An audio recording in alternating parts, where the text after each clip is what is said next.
A parched plain, heat rippling like a mirage. And in that shimmering distance, a baby elephant trembling separated from her herd and surrounded by stampeding hooves.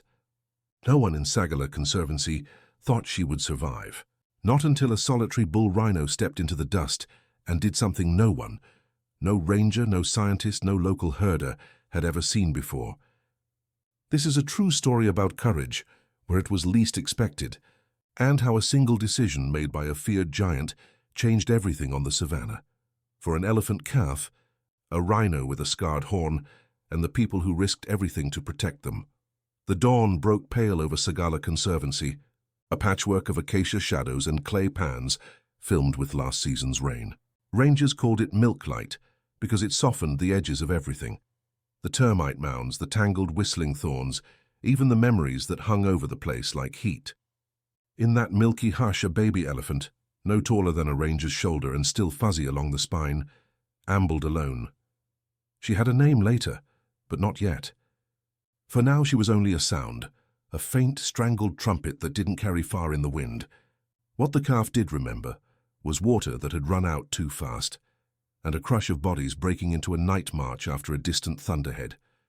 Somewhere in that milling darkness, she'd stumbled into a lattice of branches meant for smaller animals, and panicked as the herd surged on, their rumbles fading like thunder rolling away. When the moon sank, she was alone, and thirsty. Kamau Njoroge, a senior ranger whose boots knew every inch of Sagala, lifted his binoculars from the Land Cruiser's roof. "Calf," he said.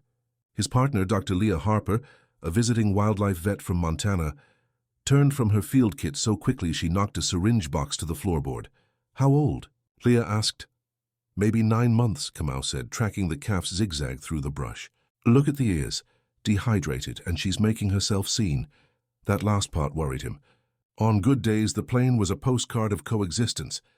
On bad days, when the heat stacked and the grass turned to paper, hunger made everything complicated. Buffalo grew short-tempered. Spotted hyenas laughed too close to camp. And the black rhinoceros bulls, solitary kings of the scrub, tolerated nothing that moved too fast. The calf staggered downhill toward a shallow depression where zebra herds sometimes cut across to reach a dwindling waterhole. Kamau braked on the ridge. "We need to guide her toward the marsh," he muttered. Leah shaded her eyes. "She's limping." Then the wind shifted, carrying a new note, heavy, rhythmic, patient. From behind a cloak of growia shrubs emerged a massive shape, the color of thunderclouds, horns scuffed and short from an old brake. The rhino moved like a rumor, solid and unstoppable. He paused, lifted his squared snout and sniffed the air fringed with elephant sweat and fear. "Oh no," Leah breathed. "Bull rhino," the calf froze. She lifted her trunk as if asking a question, the way elephant calves do when they trust that somewhere nearby a wiser body will answer. But there was no mother. Only the bull Kamau's hand hovered near the ignition. If he charges, we distract. On the plain, everything held its breath. The rhino took 1, 2 steps closer, snorted a warning, and then the calf did something no one expected. She walked straight to him, folded her trunk over his broad shoulder, and released a soft, pleading chirp that elephants make when they want comfort. Kamau lowered his binoculars slowly. Leah's mouth opened, then closed. The rhino, scar-horned and dust-streaked, didn't swing his head or stamp. He stood as if reading a message written in heat. The calf rubbed her forehead against his shoulder plate again, quivering. It wasn't language, not like words, but it felt like one, "Please." And then the bull turned, not away from her, but with her. He angled his body so the calf stood within the shadow of his bulk, facing the same direction he did, toward the far marsh where the last green still clung to the earth. The savannah seemed to exhale. Would the rhino accept this plea, and at what cost to both of them? They would later call him Old Mukuru, the scar-horned king. Rangers knew him by the healed fracture that had left his front horn blunt and the ragged notch in his left ear. In a world of sharp edges and sudden endings, Mukuru was a survivor. He kept to a quiet circuit of salt licks and scratch posts, a ghost that passed at dusk. He didn't share paths. He didn't yield, yet that morning he did. Mukuru's breathing slowed as he shifted his weight, placing his bulk between the calf and the open pan where hyena tracks pocked the crust. He angled his body again, a living windbreak, and the calf edged forward, pressing her trunk to his flank like a child to a railing. Something ancient threaded between them, two species with a shared past of persecution, now bound by thirst. Leah scribbled notes with a trembling hand.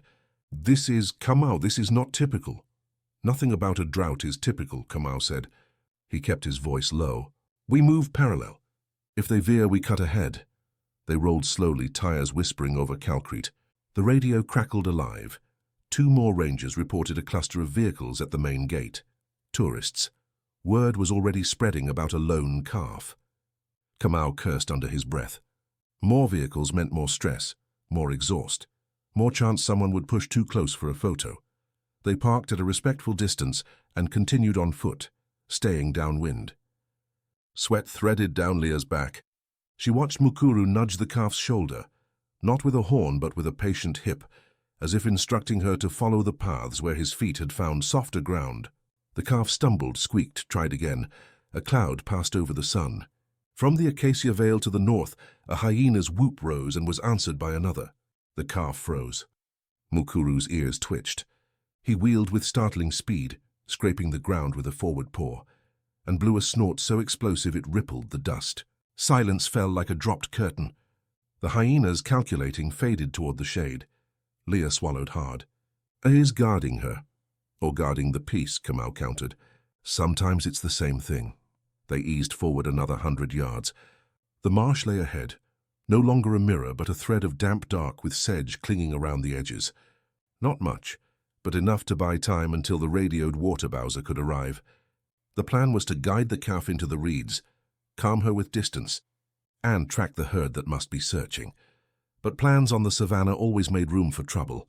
A plume of dust rose along the Conservancy's northern boundary, where the security fence dropped in a V through a gully. Kamau lifted his binoculars and felt his stomach clench. Not tourists, a motorbike, then another.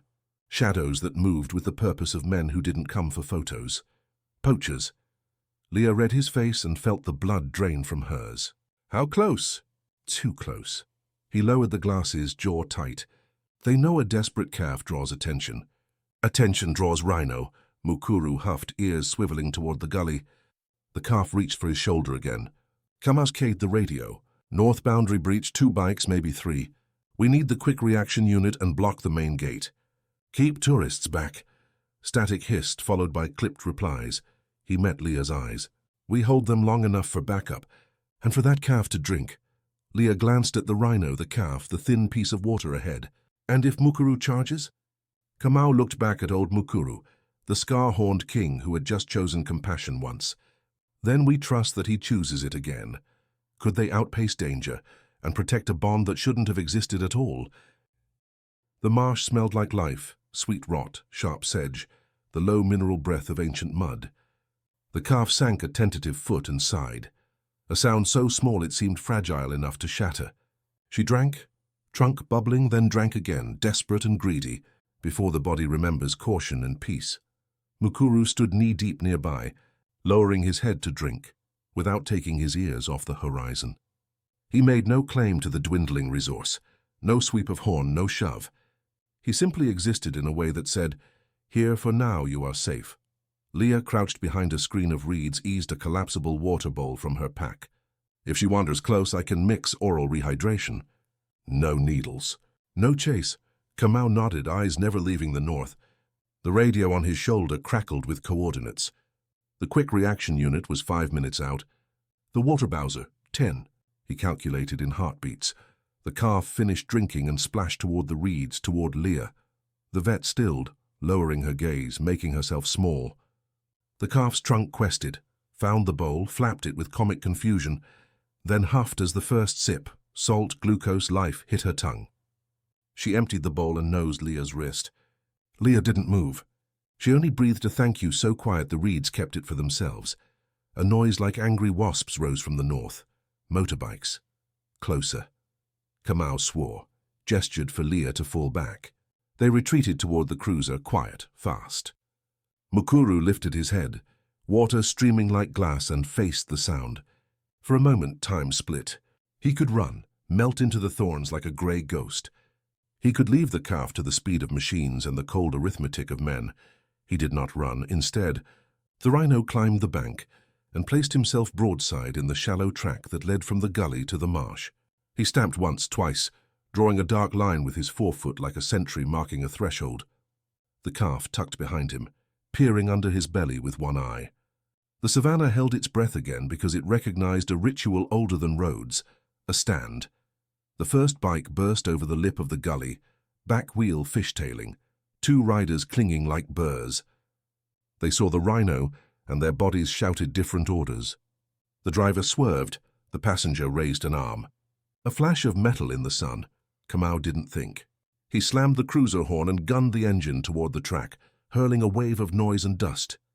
Leah hit the siren toggle they reserved for firefights and elephant corridor blockages. The whale skated across the plain, shattering the dry air into jagged pieces. The passenger on the bike flinched. The driver overcorrected. The bike fishtailed, spit gravel, and skidded sideways. The second bike braked hard, its rider glancing over a shoulder toward the ridge, where the quick reaction unit's vehicle crested like salvation. Rangers braced and ready. Mukuru charged. Not the men, but the space they wanted. He pounded forward with that absurd tank-like speed, then cut across their escape route so abruptly the ground itself seemed to lurch. Dust smoked. The men chose flight. Within seconds they were streaking back toward the gully, chased by the hot breath of consequences. Rangers gave chase. Kamau eased off the horn, heart wild in his chest. Leah ranged a hand over her face and laughed the brittle, relief-drunk laugh of someone who just watched what should have gone wrong. Go right. Mukuru returned to the calf, placed his chin briefly against her back, which for a rhino is practically a lullaby, and grunted once. Leah blinked hard. Tell me we got that on the body cam. Kamau nodded. We did, Leah exhaled. Good, because no one is going to believe it. But with danger pushed back, a new question rose. Where was the calf's family, and would they accept her again after human scent and rhino shadow? By late afternoon, the sky turned copper. Heat hummed. The water bowser chugged into place, coughing a ribbon of clear into the lined trough while weavers stitched green lightning in the reeds. The quick reaction unit reported the bikes dumped near the boundary, and one suspect detained. The plane relaxed by half a breath. Now came the fragile part. Elephants aren't just bodies, Leah said softly, tightening the strap on her canteen. They're families, stories. If we push her wrong, we break that. Kamau nodded. They'd seen orphans whose inner maps folded in on themselves, who lost the thread that ties an elephant to the invisible frequencies of her kin. But they'd also seen reunions that shook the air with joy. The herd's rumbles spiraling like warm thunder. They had a plan. Walk the calf along known elephant routes at the edges of Mukuru's range, playing recorded low-frequency rumbles that mimicked the contact calls of a matriarch searching. If the herd was within 15 miles, it might answer, faint at first. A vibration felt through boot soles, then growing like a drumline. The calf followed Mukuru as he plodded south along a dusty corridor, polished by generations of feet. She tucked under his shoulder when a sudden gust rattled the thorn canopy, then pranced, almost playful, when the wind brought the green smell of sedge. The rhino accepted it all with the patient gravity of a mountain that had learned to walk. At the first junction, Kamau set the speaker in a crook of roots and played a low-contact call. Then another, spaced as a matriarch would space them, patient but insistent. Silence answered, then the rustle of something large in the brush, buffalo moving like rain clouds with heads. They pressed on. At the second junction, Leah crouched to examine a fresh track. Wide, splayed toes, a scuff from a dragging trunk. Recent, she murmured. Maybe hours. They played the call again. This time the response wasn't sound so much as sensation, a bass thrum you don't exactly hear so much as remember. It traveled up from the ground into the knees, the ribs, the soft parts of the body where fear and hope live together. The calf jerked, ears out like sails. She squeaked and danced, trunk spiraling the air. Somewhere ahead, a low answer trembled the air again, closer. Kamau grinned. They heard. The land opened into a shallow basin punctuated by termite spires. On the far rim, dust plumed. The silhouette of a matriarch rose like a hill with eyes, flanked by two aunties and a chain of calves. She stopped, tested the air, lifted her trunk, and sent a call so deep and complex it braided caution with longing. The calf bolted. Mukuru shifted. ready to block if the little one careened into trouble. But this was a different kind of wildness. The calf cut a ragged line across the pan, trumpeting, stumbling, surging again. The matriarch started forward, then halted. She lifted her trunk and tasted something that wasn't her own. Human sweat, diesel, rhino musk. She rumbled a question that sounded like, "Where have you been and what have you become?" The calf froze 2 body lengths away and made a tiny, heartbreaking chirp. The matriarch's ears lulled. One auntie stepped forward, trunk extended, then stepped back, uncertain. Leah's breath caught. Sometimes a calf that smells of humans or another species is refused for days, long enough for thirst to remake the story. Kamau, standing at Mukuru's shoulder, did nothing. He understood that in certain moments, help is a kind of violence. The savannah had its own laws. You could only make room for grace. The matriarch exhaled. She stepped forward, slow as a tide, and slid her trunk along the calf's back, across the bony rise of her hip, down her leg to the torn skin where thorns had bit deep. She sniffed the faint sugar salt of Leah's rehydration mix, the iron shadow of Mukuru's presence. She tasted fear. And then, beneath it all, she found the calf, the original truth of her. The matriarch rumbled, softer this time, a home note. The calf sagged against her like a door blown open.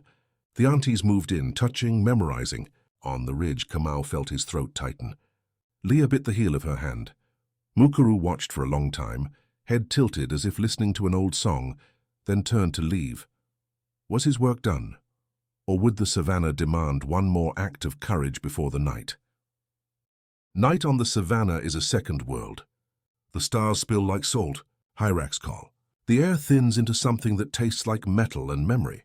This night, the wind rose from the east with heat braided into it, a bad sign in a land that stores danger in dry grass.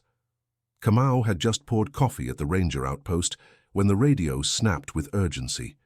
Glow north of Sagala Marsh, possible brush fire. Another voice layered in, wind pushing west. Tourists camped along River Loop.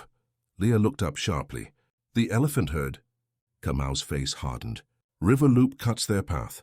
They moved, sirens, headlights, the tight choreography of a team that had rehearsed bad nights like this. Fire on the savannah doesn't bellow like a forest inferno. It whispers, then races. It finds old thatch, broken nests, and the narrow spaces where animals think they can pass. On the northern flats, orange stitched through the thorn line like a ragged seam. Wind drove the front faster than a person could run. Kamau's unit deployed beaters and backpack pumps along the narrowest section, trying to pinch the fire into a channel that would starve it. On the radio, another team sounded tight. They'd found tire tracks crisscrossing the ignition point. Whether by malice or carelessness, someone had called the fire from sleep. Leah's stomach turned to ice. The elephant herd had turned back after reunion, but their route grazed the river loop, right where the fire tongue licked forward. And the calf, still shaky, still scented with strangers, would lag. Then she heard something she hadn't expected, a low, grating breath like a saw against wood. Mukuru stepped from the darkness, a grey boulder made mobile, flanked by nightjars skittering from his path. He had not gone far. Leah stared. Why is he here? Kamsu didn't have time for metaphysics, maybe for the same reason we are. The wind veered, flinging a curtain of ember sparks across the track. In that brittle, terrifying glow, the elephant herd appeared, shadows sliding across the flame light, hesitant, testing the air. The matriarch stopped dead when heat hit her face, then wheel pivoted, trumpeting a warning. Calves bunched.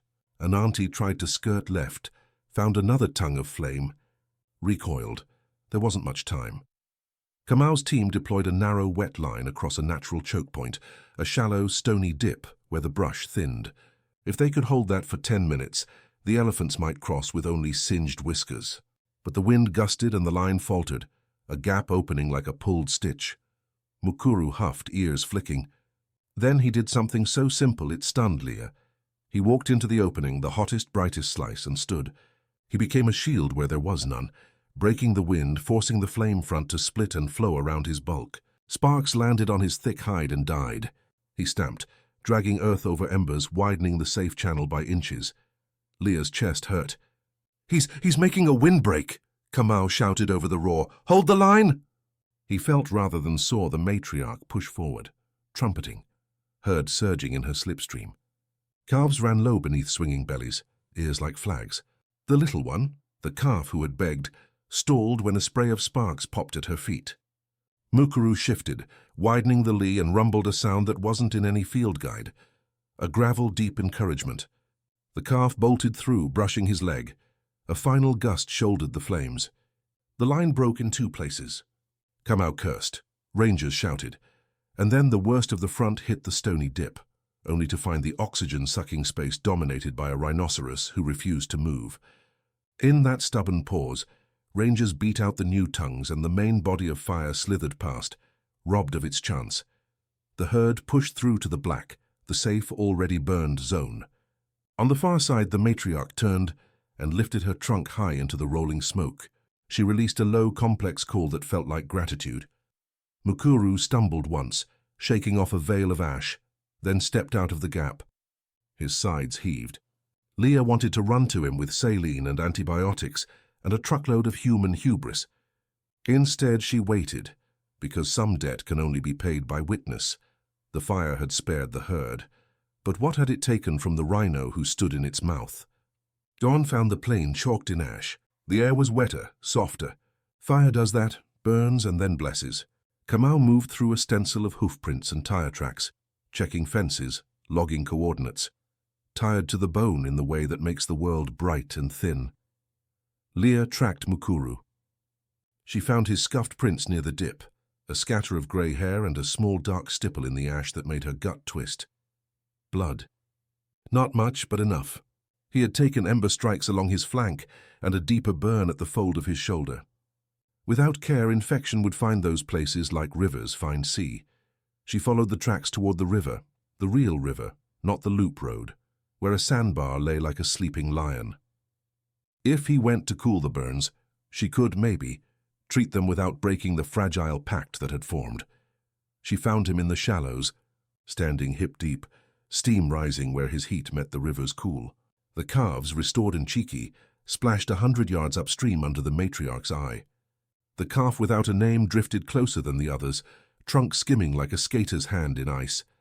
Leah crouched on the bank, hands open, voice low. "Hey, King, you did good." Mukuru flicked an ear. He didn't bolt. Leah inched down the bank, slid into the water to her knees, and let the current take the scent of her sweat away. Slowly, gently, she lifted a pouch with medicated salve thinned for field use. Kamau, posted on the bank with binoculars and rifle he hoped to never fire, murmured, "Easy, Doc." Leah moved like a prayer. She waited for Mukuru to turn on his own, to show the injured side, and when he did, she reached out.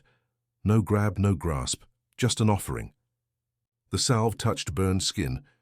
Mukuru flinched, then stilled. Leah exhaled shakily. Good, good, minutes folded. She treated what she could, then let him move away. The matriarch rumbled from upstream, and something passed between them across the water. A map update. A mutual acknowledgement that the world had widened to include unlikely allies. Then the quiet broke. A truck engine, wrong in pitch and intent, revved on the far bank, just out of sight. Kamau's head snapped up. Not ours. Leah froze. Poachers favored confusion. The aftermath of fire, the lull after crisis. The calf lifted her head, trunk curling, tasting the change. Mukuru turned toward the noise, shoulders rolling like surf. Kamau keyed the radio, static, then a delayed reply. The repeater was still shaky from heat. The truck revved again, closer. Leah's mind raced. The river's bend forced any vehicle to cross at the sandbar, right where Mukuru stood. If they spooked him and he charged blind across, he'd meet grill and steel. Kamau, she said quietly, we need to make the river louder than the truck. He blinked. What? Sound, frequency. Elephants communicate partly below our hearing. We can flood the bend with calm tones, matriarch calls, while you get eyes on the truck. Kamau waited for a heartbeat, then nodded. Do it. Leah set the speaker low in the reeds and dialed to a sequence recorded months ago. Contact rumbles layered with a specific harmonic that field studies showed reduced cortisol spikes in stressed elephants. She prayed sound could be a bridge here too. The matriarch lifted her head, listening. The calves quieted. Mukuru's ears rolled. The truck downshifted, turned the bend, and met an unexpected tableau. a rhino standing like a monument in the ford, an elephant herd arranged with the calm geometry of a temple around their matriarch, and an unseen choir of low tones shaping the air. Maybe it was the presence of rangers ghosting between trees. Maybe it was the bad math of our horn, their engine, this water. The truck hesitated, then crunched into reverse. It turned, fishtailed up the cutbank, and fled into the heat haze. Leah's knees went weak. Kamau lowered the binoculars and blew out a breath that was almost a laugh. "I'll take miracles engineered by science." Mukuru snorted, water exploding in a small rainbow, and waded out of the ford. He passed the calf without a name close enough to brush her ear with his battered horn. She chirped, like a thank you learned only yesterday. Danger had retreated again, but every story demands a choice at the end. Hold on or let go. Say to Meka. Evening arrives differently after a fire. The light comes in sideways, careful. The plain smelled of damp ash and wild basil, where seeds had cracked under heat and bled hope. Kamau stood on the ridge, writing the day's final report in a cramped hand, and watched the silhouettes below, elephants moving like mountains, a rhino like a storm cloud with legs, and the thin line of a river making promises it couldn't always keep. Leah sat on a cooler and cleaned her instruments. She didn't look up when she spoke. "You think he'll stay near them?" Kamau considered. "No. Rhinos are alone by nature. He'll walk his old map, but maps change after a day like this. So do kings. They named the calf at sunset, because stories are easier to carry when you can call them by name." "Asha," Leah said softly. "It means hope." Kamau nodded. "Asha, then." Asha napped in the wedge between her matriarch and an auntie, trunk coiled like a question mark. She woke with a start, as calves do, and toddled closer to the water, ears out. Mukuru stepped from a stand of torchwood and paused at the edge of dark and light. He seemed smaller in the evening, humbled by distance. Or maybe humility was a trick of the heart, when it tried to hold too much at once. Leah walked down alone, stopping well short of the space where wild rules begin. She raised a hand once, hello and goodbye folded together. Mukuru bent his head as if reading something on the ground between them, then rumbled a soft, private sound. Asha answered, piping her little trunk a clumsy echo. A breeze licked the plain. Nightjars flickered. Somewhere, hyenas began the laughter that is not laughter at all. The matriarch gathered her herd with a low line of sound that flattened into the earth like silk. They moved away in that paradoxical elephant way, massive yet secret. Asha pressed close but looked back once, twice. Mukuru did not follow. He turned the other direction, toward the rebuilt quiet of his range. Leah stood for a long time. She felt the urge to call him back, to promise better water, to force a friendship that would have flattered the human heart and impoverished the wild one. Instead, she memorized him as he was, scar-horned, ash-dusted, walking with the measured grace of something that knows its weight and chooses gentleness anyway. Back at the outpost, Kamau uploaded the body cam footage, the calf's plea, the rhino's decision, the stand in the fire. He wrote the incident report clean, free of embellishment, because it didn't need any. Sometimes the truth is dramatic enough. Then he sat with Leah under a torn mosquito net and poured tea that tasted like smoke and relief. "What do we keep?" Leah asked, voice low. "From today, I mean." Kamau thought of the men on the bikes, of the fence cut like a wound, of flames that chew in straight lines until they meet a body that refuses to yield. He thought of Asha's unsteady trunk, pressing a plea into an impossible shoulder, and a king who listened. "We keep the part where the strong made room for the small," he said. "We keep the part where we didn't try to own the miracle." Leah nodded. The stars came out. They felt like witnesses more than decorations. Far off, in the dark that belonged to him, Mukuru stopped at a favorite scratch stump and leaned his massive shoulder into the bark. He left a smear of ash and salvie, and something else that the stump would hold until rain. A story, the kind that lives in the noses and bones of those who share a place. Tomorrow, the stump would tell another rhino that the world was dangerous but not hopeless, and an elephant would pass and feel a thread of safety stitched through the day. On the eastern horizon, a thin seam of silver announced the late-rising moon. Asha slept. The matriarch dreamed slow dreams of paths and water. Leah and Kamau finished their tea. The savannah, mended and bearing scars, turned toward what was next. And you, sitting with this story, feeling the heat on your face and the cool of the river on your knees, you know now what stunned the savannah. It wasn't the fire or the chase or the sirens. It was the moment a creature made of strength chose to use it to shelter something small and frightened. If that doesn't change the way we walk through the world, nothing will. If this story touched your heart, subscribe to the channel and leave a like. Share it with someone who loves inspiring stories and help us spread messages of courage and hope.